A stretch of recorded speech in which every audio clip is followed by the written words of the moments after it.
Bem-vindos a mais um episódio do melhor podcast do universo. E eu posso falar mais um episódio porque esse é o segundo episódio, então tem mais de um episódio para falar. Eu sou o Pererucho e comigo, como sempre... Eu sou o Piolho. Oi? Eu tô me apresentando, mano. Não. O que? Me empolguei. Bem-vindos. Bem-vindos. Então, hoje eu vou começar com uma pergunta. Então eu vou começar com uma resposta. Você pode responder a pergunta com a pergunta, mas suave. Qual foi... Mas é uma resposta, não deixa de ser uma resposta. Justo, verdade. É verdade, bom ponto. Qual foi a pandemia que ficou conhecida como a Grande Pandemia, que matou entre 50 e 100 milhões de pessoas? Nossa, sei lá. Tenho a menor ideia. Qual que foi? A gripe espanhola. Eu e o Piolho estamos fazendo esse podcast remotamente, porque os dois em quarentena, né? Justo. Cada um no seu canto, isolado. Vivendo a pandemia e falando de pandemias. 4 de março de 1918, um cozinheiro do exército americano se apresentou na enfermaria do acampamento Funston, no Kansas. Albert Gitchell estava com a garganta inflamada, dor de cabeça e 40 graus de febre. Dentro de alguns dias, 522 soldados estavam infectados e no fim do mês, mais de 1.100 soldados tiveram que ser internados no hospital por estarem contaminados com influenza. Osso, hein? É pesado, né, velho? Mais rápido que o coronavírus. Mas você tem que levar em consideração que é um acampamento de treinamento, né? Então, tipo, todo mundo vive junto, todo mundo dorme junto, todo mundo come junto, né? Eles se interagem muito entre si, né? Então espalha mais rápido. Mas sim, Tá. esse vírus é do capeta. O número de casos foi tão grande e súbito que o exército americano teve que organizar um hangar para cuidar dos doentes. Muitos acreditam que Gitchell foi o paciente zero, mas não se sabe ao certo aonde a influenza começou. É um mistério. A mystery.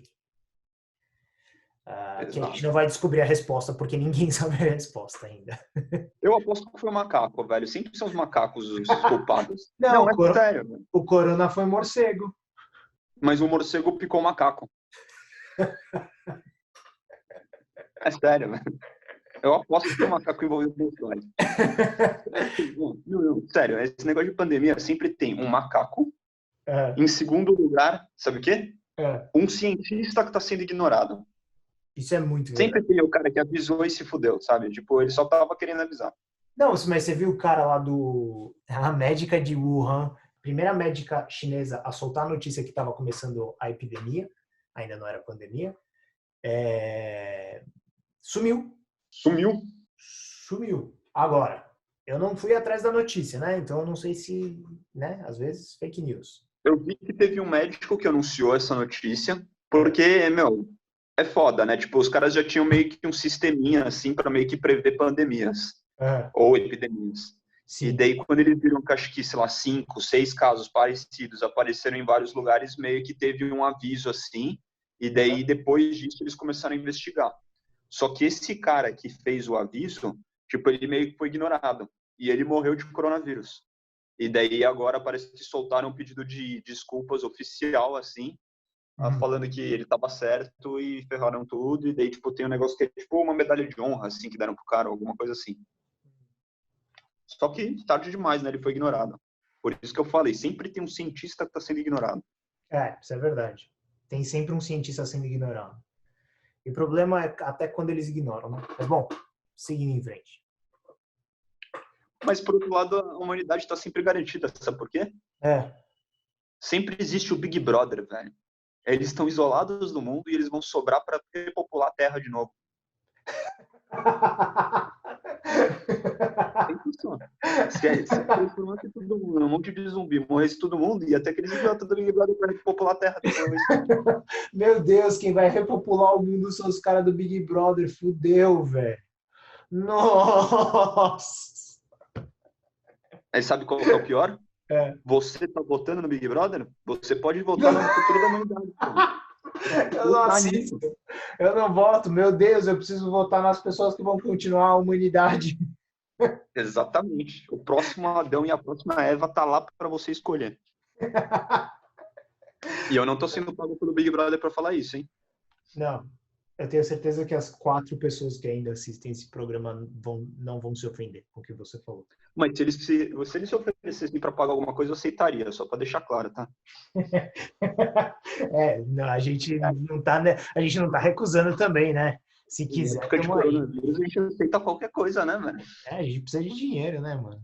O pagamento pode ser até em papel higiênico. Mano, o papel higiênico vai inflacionar, velho. Você vai ver. Bom. Você ficou sabendo que roubaram meu papel higiênico? Não? Como assim? Cara, é sério, roubaram meu papel higiênico.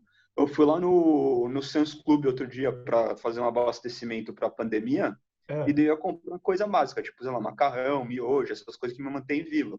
Uhum. E daí eu peguei um papel higiênico e coloquei no carrinho. Quando eu tava passando no caixa, levaram meu papel higiênico embora. Aí eu voltei lá para dar uma olhada e, tipo, tinha acabado o papel higiênico do Sam's Club. Eu fiquei sem papel higiênico. Nossa, velho. Bom, a gripe espanhola talvez não teria virado uma pandemia se não tivesse acontecido no último ano da Primeira Guerra Mundial, 1918. A Força Expedicionária Americana, AEF, que havia sido treinada no Kansas. Foi enviado em 1918 para a França para lutar a guerra e é provável que muitos dos soldados estavam infectados. Nossa. Pouca atenção foi dada pelos médicos da época, sendo descrita como a febre dos 3 dias, que é o equivalente de hoje em dia de falar é só uma febrezinha, tá ok? Meras coincidências, né? Não, tem várias, se liga, tem várias coincidências. Na primeira onda da gripe, a maior parte dos infectados se recuperavam rapidamente, a febre diminuía e dentro de 2 dias a pessoa estava melhor e de volta à vida normal dentro de 1 semana. Uma pequena parcela dos infectados acabava tendo complicação e morrendo. Quanto pequena a parcela? No início, eu não estou pedindo para você chutar, ou você sabe a resposta ou você não sabe. Eu não sei a resposta. Tá bom. É uma pequena parcela, porque ninguém estava levando muito a sério no início. E aí, no final de agosto, entretanto, começou a segunda onda, e em menos de 1 ano, a gripe havia tomado o globo inteiro, infectando aproximadamente 500 milhões de pessoas. A maior parte das mortes aconteceu na segunda onda, no intervalo de 13 semanas, de setembro até dezembro. Em 13 semanas, o bicho matou geral. Ô, louco. E por que essa segunda onda foi tão mais fodida? Tipo, o vírus deu uma evoluída? Sim, por isso que ele deu essa caída, e aí ele mutou, e aí ele ficou mais violento. Mas assim, existem pessoas também que não acham que grande parte das mortes não foi culpa do vírus em si, mas aí é coisa que eu vou ler, que vai estar mais pra frente. E ele também, spoiler, ele também some em 1920. Ele some. E eles teorizam também que ele mutou para algo inofensivo e tipo vazou. Mas pode voltar. Alguns fatos ajudaram a gripe a se espalhar tão rapidamente. A circulação de exército pelo mundo inteiro e as condições nas quais a Primeira Guerra foi lutada. A Primeira Guerra foi uma guerra de trincheira. Essas trincheiras eram onde os soldados viviam, faziam suas necessidades, comiam, dormiam e morriam. As trincheiras não eram cobertas e não possuíam forma de escoar água. Então, quando chovia, alagava. Os pés dos soldados putrefaziam dentro da água numa doença que ficou conhecida como pés de trincheira. Ou micose. Não, é bem pior do que micose. Eu vi umas fotos, os pés dos caras é meio que, como é que fala? Necrosa, sabe? Mas você fez uma bolha que durou quase 1 ano para recuperar, lembra? Às vezes é uma micose muito ruim. Mas, mano, foi aquela vez que a gente andou da Paulista até o Parque Ibirapuera e eu tava com um sapato apertando o meu pé, velho. Você fala isso como se fosse uma distância gigantesca, né? Mano, É gigante, não é pequeno. Da Paulista até o Parque Ibirapuera. Não, detalhe, a gente foi do Ibirapuera até a Paulista e da Paulista até o Ibirapuera. E a gente ainda andou na Ibirapuera depois. Só isso que eu tenho para dizer. Aí você pegou uma micose que era comparável com os pés de trincheiras. Exatamente. As chuvas transformavam o chão em lama. E, em alguns casos, a lama virava quase uma areia movediça. E há relatos de soldados e até cavalos morrendo dentro dessas lamas. Além disso, também ocorria epidemias cíclicas de... Por que não, né? Tá tudo tão suave até agora, mas de qualquer jeito. Mas é que, cara, eram condições perfeitas para zoar tudo, né? Então, exato, e é por isso, porque... É o úmido, é o gelado, é gente morrendo para tudo quanto é lado, é você comendo mal. Eles dormiam descobertos no frio, e ainda ocorriam epidemias cíclicas de sarampo, varíola, tifo, tuberculose, febre amarela e malária. Ô, louco. Só coisa de boa. Suave, né? De boa. E isso acontecendo no meio da guerra, então, tipo, de boa. Vamos dizer que os tiros não eram tão perigosos assim, né? As condições estavam bem fáceis. Eles estavam jogando o jogo no easy, né, velho? O que foi isso? Foi um tiro? Não, foi espirro. Puta, fodeu. Mas bom, eu coloquei uns fatos interessantes no final disso, mas matou surpreendentemente muitas pessoas, essa porcaria desse vírus. Bom, surpreendentemente, você foi surpreendido por isso? Eu fui surpreendido pela quantidade, sim. Porra, se eu tivesse no meio de uma trincheira, tomando tiro, no frio, comendo mal, com um monte de galera doente perto de mim, eu não ia ficar muito surpreso se eu morresse, não. Tá bom. Mas eu ia achar meio esperado. Então, mas um dos fatos é que a gripe matou mais pessoas do que todos os mortos em todos os combates da Primeira Guerra Mundial. Isso é pesado, né? Uhum. Por isso que eu falei surpreendentemente. Matou 300 mil pessoas na França. Na Espanha, desculpa. Apesar da gripe ter ficado conhecida como gripe espanhola, não se sabe ao certo onde ela começou.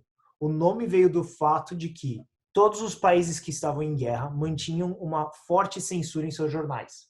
Por outro lado, a Espanha era neutra na guerra e por isso foi a primeira a noticiar a gripe. Mas ninguém sabe onde começou de verdade. Ou seja, primeiro que falou levou a honra. Basicamente, é isso mesmo. Porque tipo, eles acham que começou no Kansas. Mas eles... Pelo amor de Deus, a gripe do Kansas. Tá. Não é um nome muito marqueteiro. Não é um dos melhores nomes, não. Gripe espanhola soa melhor, concordo. Gripe espanhola no Brasil. A gripe chegou no Brasil em 23 de novembro de 1918, num navio que aportou em Recife, com 5 marinheiros contaminados. Ainda teve, em setembro, o navio Demerara dos Correios Britânicos, que aportou no Rio de Janeiro e que tinha sua tripulação totalmente contaminada. Vixe, aposto que eles estavam trazendo um macaquinho. É sério, velho. Sempre começa com os macacos, eu tenho certeza. Essa frase eu peguei num site, e no site dizia que a frase era da mãe de um historiador. Eu não entendi por que a mãe do historiador tinha sido entrevistada a respeito disso, mas... Aí, tá. Mas aparentemente foi, e não colocaram o nome dela. Colocaram mãe do historiador, colocaram o nome do historiador lá, que eu não lembro o nome.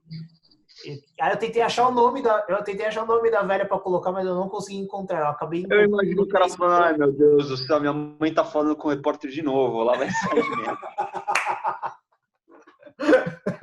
E você, ai, sou mãe do fulano. Ai, cara, o que você falou, mãe? Não, olha só, assiste no jornal, hoje eu vou estar famosa. Eu só perguntei pro repórter como é que usa o celular. Vai, o que ela falou? Aposto que é o Lobo, quer ver? Então, a frase dessa senhora, que eu não sei o nome. Morria tanta gente que em determinado momento os cadáveres passaram a ser jogados nas calçadas. Presos de Porto Alegre, escoltados por policiais, recolhiam os corpos à noite com um carroção e os levavam para o cemitério da Santa Casa de Misericórdia. Pesado, hein? Esse era o nível. Matou 40 mil pessoas no Brasil, beleza? Então você vê a frase da mulher, 40 mil pessoas mortas. E aí vem o senhor Carlos Seidel, que era ele era diretor-geral do Departamento de Saúde, que seria como hoje em dia o ministro da Saúde. Tá bom. Ele convocou a imprensa para defender a benignidade da gripe. Disse ainda que tudo o que estava acontecendo era causado pela histeria da imprensa, que ela estava amedrontando o povo e por isso deveria ser censurada. Nunca ouvi isso antes. Você já ouviu isso acontecer em algum lugar? Nunca. A história se repete, né, velho? História se repete. E você sabe que eu li também que ele foi demitido do cargo, e provavelmente depois que as 40 mil pessoas morreram. E quando ele foi entrevistado... Em que momento que ele deu essa entrevista? Você sabe se foi antes de ter muita gente morrendo? Foi durante ter muita gente morrendo? Foi depois de ter muita gente morrendo? Tipo, qual que é o momento que ele tá contando isso? Foi quando tinha 88 mortos, alguma coisa assim. Foi no início, já estava crescendo os números, mas foi no início. Entendi. Não, porque hoje em dia, por exemplo, tá tendo essa pandemia, só que você fica sabendo de tudo muito rápido por causa de celular, computador e tudo mais. Tanto que, por exemplo, eu saindo na rua, tipo, pô, eu não vi ninguém que me parecia estar gripado, ou alguém falando, peguei, tô indo pro hospital, alguma coisa assim. Então, quando você tá meio que isolado do mundo, você fica se questionando de, tá tão sério assim? Não tá tão sério? E muito tempo atrás, como não tinha internet, não tinha esse monte de coisa, pode ser que o cara no meio do surto tá falando isso para um bairro que ainda não tá sendo afetado, sei lá. Eu concordo com você que ele tinha mais desculpa naquela época. Hoje em dia é menos aceitável alguém falar uma besteira desse tamanho. Não, eu não tô falando nem em termos de desculpa, tô falando em termos de tentar controlar a histeria. Sim, mas o problema é que não tem que controlar. Tipo, histeria é inevitável nessa situação. Ele tem que tentar salvar as pessoas, né? O mais importante dele seria falar, mano, tá acontecendo, vamos todo mundo ficar em casa, vamos todo mundo lavar a mão, vamos todo mundo comprar álcool em gel. Eu concordo, mas em partes, né, cara? Você não sabe nessa época como é que tava, sei lá, o controle que ele tinha sobre a população. Se ele falasse, tá morrendo muita gente, vamos todo mundo ficar em casa. Era uma época onde a maioria das pessoas tem armas. Pode ser que comece roubo, saque, pode ser que ele não tenha como conter tudo isso. Sim. Tá bom. Entrevistaram ele depois dele ter sido demitido. E ele falou que ele mantinha a posição dele e que ele achava que a melhor forma de cuidar do vírus era censurando a imprensa. E um cara que não sabe perder, né?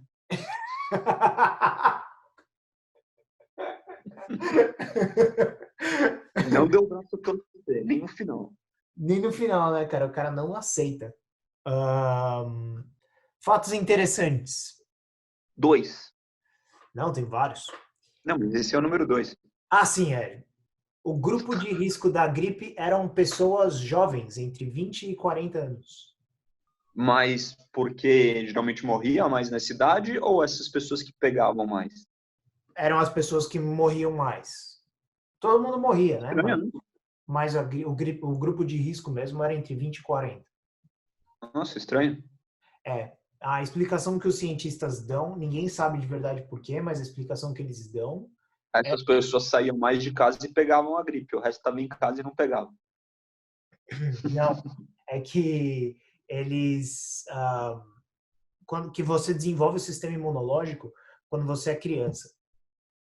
E depende muito do que você é exposto quando você é criança para o seu sistema imunológico se desenvolver. E nenhuma das pessoas entre 20 e 40 anos tinham encontrado na infância aquele tipo de vírus, esse tipo específico de vírus que é o vírus da influenza. É um tipo diferente, que na época nunca ninguém tinha encontrado. Então, as pessoas jovens não tinham... eles tinham um sistema imunológico forte, só que eles não tinham como... Mas não contra esse coisa específica. E aí o sistema imunológico mais atrapalhava do que ajudava, entendeu? Olha que interessante. E os velhos, então, já passaram por isso. E tinha um sistema imunológico mais fraco e a resposta não era tão violenta, vamos dizer assim. Entendi. Pesado. No auge da pneumonia, muitas cidades fizeram quarentena, mas isso é meio que, né? Só para falar, já aconteceu. Nossa, e como é que será que era a quarentena naquela época, sem internet e tudo funcionando a milhão, hein? Não precisa nem ser naquela época, você não precisa nem ir para 1920, vai para 1980, vai para 1990. Ficar todo mundo com Nokia dentro de casa jogando o joguinho da serpente, velho. Ah, bons tempos. Esse joguinho era da hora, hein? Era divertido, né, velho? E, mano, não quebrava. E o pior é que, sabe o que? Se essa pandemia destruir o planeta inteiro, no final das contas só vai sobrar os Nokia, velho. As baratas e os Nokia. Sabe o que é interessante? Peraí, eu vou dar uma olhada. Eu vou ver como é que tá a ação da Nokia agora. Deve ter subido. Aposto que subiu.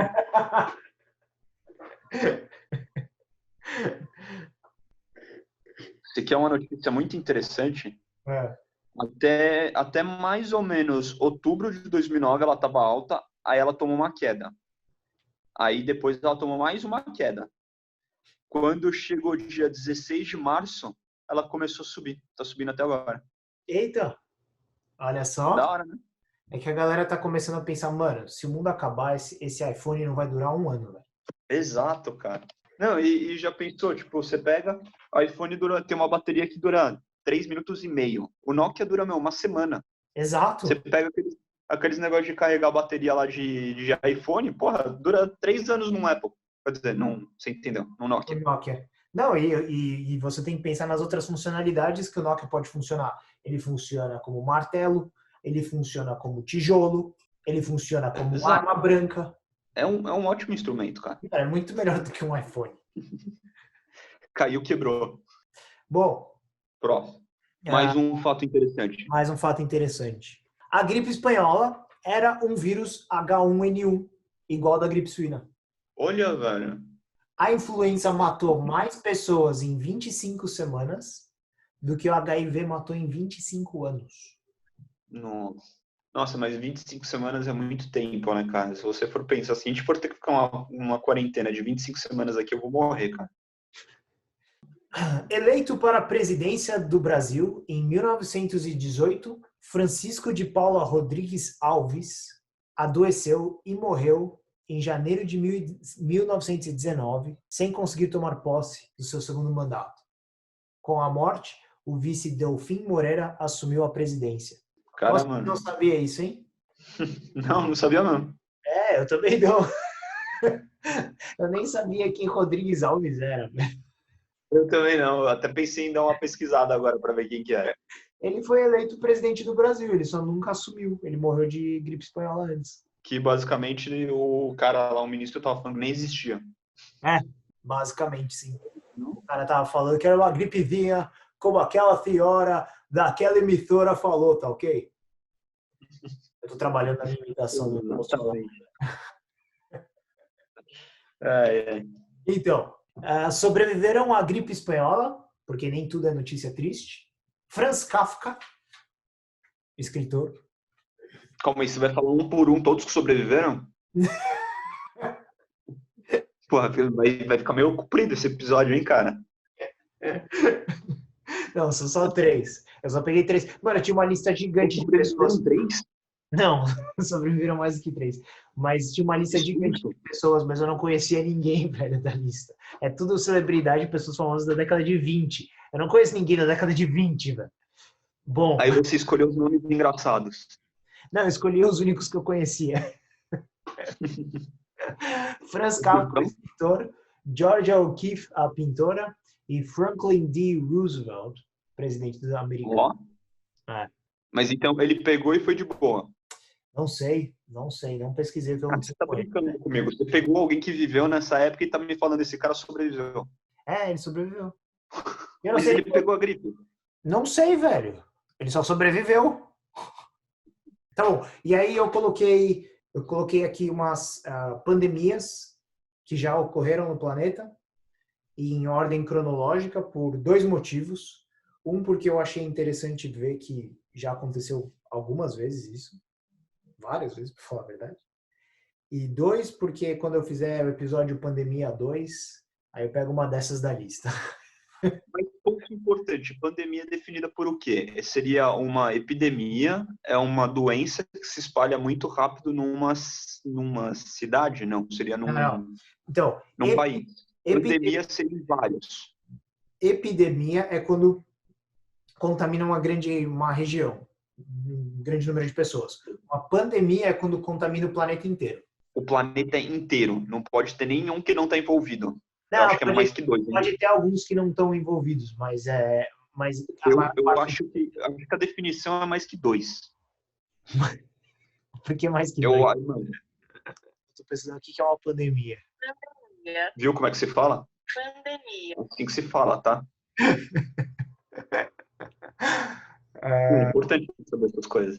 Então, é uma epidemia de doença infecciosa que se espalha entre população localizada numa grande região geográfica, como, por exemplo, um continente ou mesmo o planeta. Então, talvez, não, 2 não é...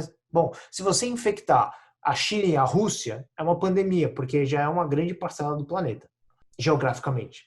Então, pô, meio apelão isso daí, né? Se eu viver num país onde é pequeno, o meu país, não sei, mas o meu país tem, sei lá, 50 mil habitantes. Pô, aparece uma gripe que mata todo mundo lá. Eu não posso falar que foi uma pandemia, porque não, você tem poucas pessoas. Sua região é pequena. Exato. Que apelão. Né, apelão. Agora todo mundo pode pegar o título de pandemia, porque, né, é só infectar uma região grande, suave. Eu achei que tinha que ser. Eu achei que os critérios eram mais rígidos para definir uma pandemia. Eu achei que você tinha que conquistar o mundo. Sabe, tipo, War, todos os territórios 2-2, sabe? Esses negócios assim. Eu acho que deveria ser uma grande parcela de todos eles, porque senão sabe o que você faz? Você pega, contamina 50 pessoas, manda cada um para um país diferente num canto do mundo. Daí você vira falar pandemia. Não, eu acho que pandemia é África, América do Sul e Oceania e mais 2 territórios. Se eu tiver 6 pessoas, eu consigo criar uma pandemia. Não, é sério. Vamos botar todo mundo numa sala, jogar videogame, ficar todo mundo gripado junto, e daí vai cada um para um canto do mundo e já era, né? A gente define uma pandemia. Eu acho que a definição de pandemia é conquistar 24 territórios à sua escolha. Pronto, fizeram propaganda para Grow. Grow, dá dinheiro para nós. Conquistar na totalidade a Ásia e a África. Se destruiu todos que ganhou. Pandemia. Pandemia. Então, bom, as pandemias, né? E em ordem cronológica. Eu posso deve começar com alguma no Egito. Não. Começa na Europa. Droga. Então, peste negra, 1347 a 1350. Quantas pessoas você acha que a peste negra matou? Chuta. Sei lá. Foi em 1350. Quantas pessoas você acha que matou? Porra, naquela época eles não deviam nem estar entendendo muito bem o que tá rolando, né? Tinha menos pessoas no mundo. Cara, eu chuto... Matou 5 milhões de pessoas. Mais. Quantas pessoas tinham no mundo? Quantas pessoas tinham no mundo? Não sei. Mas mais. Chuta mais alto. Não, peraí. Eu preciso pesquisar quantas pessoas tinham no mundo. Pessoas no mundo em 1300? E 50. 2,5 bilhões de pessoas. Cara, vai ter matado... Você falou com mais? Mais do que 5 milhões. 1 bilhão. Menos. Mas também. 500 milhões. Um salto. 200 milhões de pessoas. Caracas. 200 milhões morreram de peste negra. Pesado, né? Mas é que, eu ainda volto no ponto. A falta de tecnologia, a falta de avanços tecnológicos faz com que a galera não consiga se prevenir, velho. Aí teve a varíola, em 1520. Tá bom. Matou 56 milhões. Aí teve a cólera, em 1817 até 1823. E matou 1 milhão de pessoas. Aí teve a SARS, em 2002, matou 700 pessoas. 700? Aí a gripe suína em 2009, 200 mil pessoas. Pesado. A MERS em 2012, que matou 850 pessoas. Ok. E a Ebola em 2014, que matou 11.300 pessoas. E aí... E assim, um ponto que eu acho importantíssimo você adicionar nisso é que o percurso daqui da Paulista para o Ibirapuera dá em torno de 3 quilômetros, ou seja, com 6 quilômetros você fez uma bolha que você demorou 1 ano para você curar. Você foi olhar isso, velho. Na moral, você foi perder tempo com isso. Ou seja, você numa trincheira não ia durar os primeiros 30 segundos. Mano, eu não queria ir pra guerra, velho. Eu não ia durar 10 segundos na guerra. Mas eu tava falando aqui em casa, num apocalipse zumbi, eu acho que eu ia durar muito bem, né? Eu comprei miojo por acho que 1 ano. E eu não me canso de comer eles. Eles estão uma delícia. Cada um é melhor que o outro. Você come miojo com tudo, você come miojo com requeijão, você come miojo com cheddar, você come miojo com tudo, cara. Sério? Não, eu sei, é verdade. Mano, com requeijão é o mais gostoso. Não, é muito bom, cara. Agora, não coloca ovo e leite condensado. Aí Não, mas estraga. essa ideia é imbecil do Jesus, né? Não foi minha. Ah, tá. Não tinha como errar. Ovo é gostoso, leite condensado é gostoso, miojo é gostoso, por que não misturar os três? E aí, deu certo? Não, horrível. Então tinha como errar, né? Aí eu descobri isso depois. Aí sabe o que é? Eu falei isso e o governo não acreditou. Você é o cientista ignorado. Exato, cara.